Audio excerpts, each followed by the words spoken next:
वर्तमान टैक्स व्यवस्था के ऊपर बहुत गंभीरता के साथ चिंतन की आवश्यकता है। मेरा व्यक्तिगत मत है कि यह टैक्स व्यवस्था बिल्कुल बकवास है, सड़ी हुई है और इसको बदलने की जरूरत है। उदाहरण के लिए, भारत में ऐसे बहुत सारे लोग जो हर महीने 20-20 लाख रुपए कमाते हैं, 25-25 लाख रुपए कमाते हैं, वो टैक्स के दायरे में नहीं आते। वहीं दूसरी तरफ प्राइवेट नौकरी करने वाला, क्लर्क का काम करने वाला, चपरासी का काम करने वाला जो 3 लाख रुपए भी कमाता है, वो इनकम टैक्स के दायरे में आ जाता है।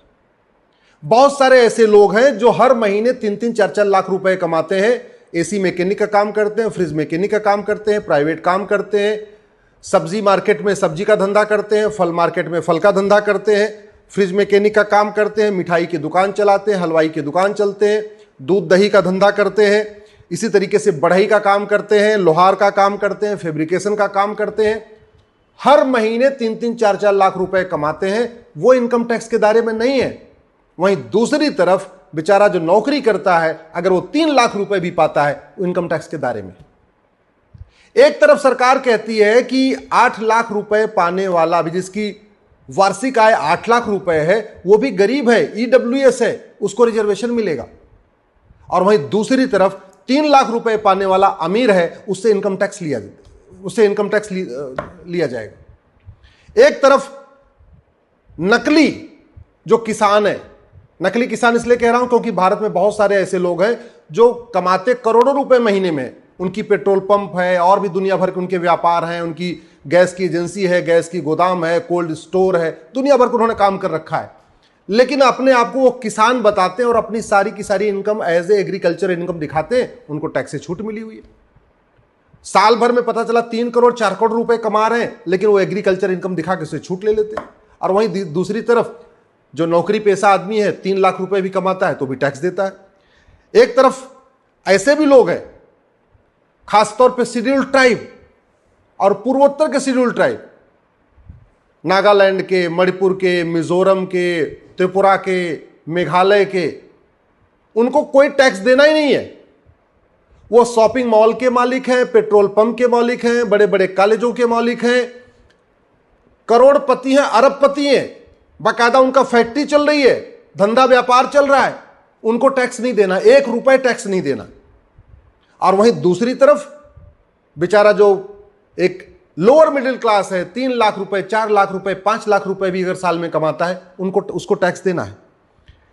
तो नकली किसान भी टैक्स से बचे हुए, नकली शेड्यूल ट्राइब भी टैक्स नहीं देते हैं, नकली एनजीओ, फर्जी एनजीओ चलाने वाले भी हर महीने वो करोड़ों रुपए ले रहे हैं, बाहर से भी ले रहे हैं, अंदर से भी ले रहे हैं, खूब चंदा ले रहे हैं, देश विरोधी काम करते हैं, माओवादियों की मदद करते हैं, नक्सलियों की मदद करते हैं, अलगाववादियों की मदद करते हैं, आतंकवादियों की मदद करते हैं, उनके लिए पीआईएल फाइल करते हैं, उनको वकील भी उपलब्ध कराते हैं, सारा देश विरोधी काम करते हैं। उनको भी 1 रुपए टैक्स नहीं लगता, उनको भी टैक्स से छूट मिली हुई है। इस घटिया टैक्स सिस्टम का परिणाम है कि धीरे धीरे सारा का सारा आपका, जैसे टूर ट्रेवल का काम है, टैक्सी सर्विस का काम है, बाकी काम है, ये सब के सब ऐसे हाथ में चला गया है जो टैक्स नहीं देते, क्योंकि अगर ईमानदारी से आप काम करेंगे तो कर ही नहीं पाएंगे। एक व्यक्ति टूर ट्रेवल का काम करता है, उसके ऊपर 5% जीएसटी है, 5% जीएसटी है, और चूंकि जब वो रजिस्ट्रेशन करा लेगा, फॉर्म खोल लेगा, तो उसको ये भी दिखाना पड़ेगा उसकी इनकम कितनी है, तो उसके लिए इनकम टैक्स भी है। वहीं दूसरी तरफ पता चला घर में 10 गाड़ी है, एक बीवी के नाम, एक पिताजी के नाम, एक जो है भाई के नाम, एक चाचा के नाम, 10 गाड़ी खरीद लिए, ना उन्होंने टूर ट्रेवल कंपनी बनाई, ना कुछ बनाया है, और इंडिपेंडेंटली वो गाड़ी चला रहे हैं, 1 रुपए टैक्स नहीं देते। तो एक परिवार में दूसरी तरफ एक मान लीजिए माहेश्वरी परिवार है, या जैन परिवार है, या अग्रवाल परिवार है, जो टूर ट्रेवल का काम ईमानदारी से कर रहा है, वो जीएसटी भी दे रहा है, इनकम टैक्स भी दे रहा है। वहीं दूसरी तरफ ऐसा भी परिवार है, घर में हर महीने 10 लाख रुपए कमा रहा है, 1 रुपए ना जीएसटी दे रहा है, ना 1 रुपए इनकम टैक्स दे रहा है। इसलिए मैं कहता हूं, ये वर्तमान टैक्स सिस्टम महाघटिया है, ये देश को बर्बादी की तरफ ले जा रहा है। और सबसे बड़ी बात, ये वर्तमान tax system black money generate कराता है। ये टैक्स सिस्टम ऐसा हो गया है कि मजबूरी में भी जो ईमानदारी से रहना चाहे वो भी नहीं रह सकते। ये वर्तमान टैक्स सिस्टम ऐसा हो गया है कि कोई भी पढ़ा लिखा आदमी भी अपना टैक्स नहीं भर सकता।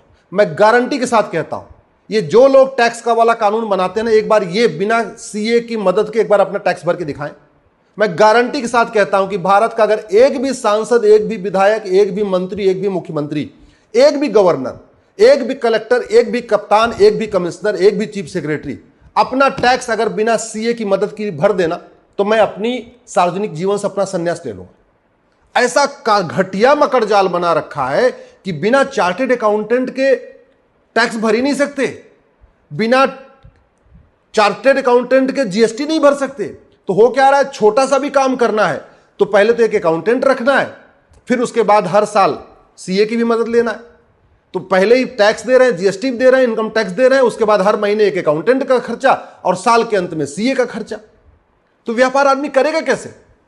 मुझे समझ में नहीं आ रहा इन टैक्सों को, ये घटिया जो मकर जाल चल रहा है, इसको खत्म करने पर चर्चा क्यों नहीं हो रही है? एक बैंकिंग ट्रांजेक्शन टैक्स लगाने पर चर्चा क्यों नहीं हो रही है? सारे इनकम टैक्स खत्म कर दीजिए आप, वैट खत्म, वैट की नहीं जरूरत है, टीडीएस की जरूरत ही नहीं है, जीएसटी की जरूरत नहीं है, ये टोल टैक्स की जरूरत नहीं है, रोड टैक्स, सारे टैक्स खत्म कर दीजिए।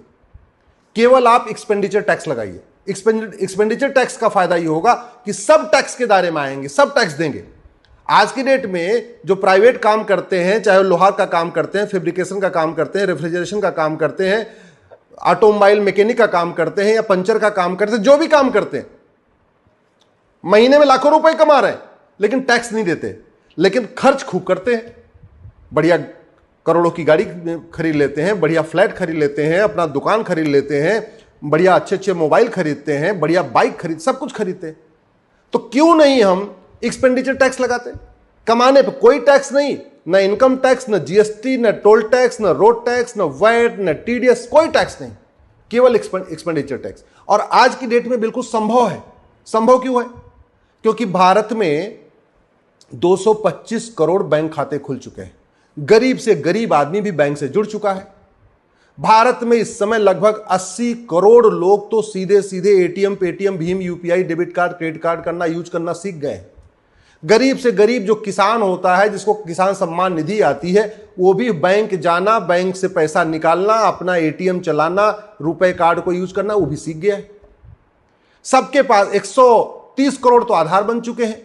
आधार को बैंकिंग से लिंक कर दिया जाए, आधार को यूज करके अपना फिंगरप्रिंट यूज करके आराम से ट्रांजैक्शन कर सकता है। आज की डेट में 225 करोड़ बैंक खाते हैं, 130 करोड़ आधार खुल चुका है।